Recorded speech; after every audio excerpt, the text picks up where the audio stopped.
I el Palau de la Música de València acull esta nit un concert de Mancini de bateria i banda. La Banda Sinfònica de València serà l'encarregada d'interpretar per primera vegada en este auditori un concert sinfònic on la bateria és la protagonista. Forma part de la programació de la Mostra de València Cinema del Mediterrani. Últimes indicacions abans de l'estrena. Assaig general perquè la maquinària sona així d'engreixada. Esta nit, al Palau de la Música de València sonarà per primera vegada la suite de David Mancini, de bateria i banda.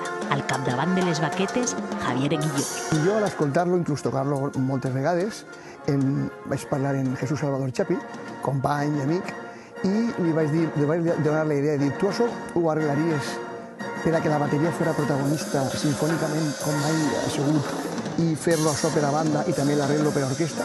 Per tant, ja crea una tensió molt gran veure ixa tamborinar d'instruments, per dir-ho d'alguna forma, davant, en aquest cas la banda, i sobretot una música americana molt xula, molt efectiva, que li agrada molt al públic.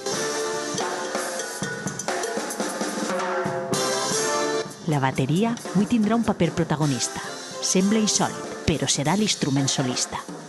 Els instruments reis del món sinfònic és el piano, el violí, el cello. Entonces, yo destacaría que un instrumento como la batería, ell ha posat a aquest nivell d'èlit dins del repertori sinfònic. A ritme de bateria també sonarà Càndid i West Side Story de Leonard Bernstein, música de cinema emmarcada dins del programa de la Mostra de València.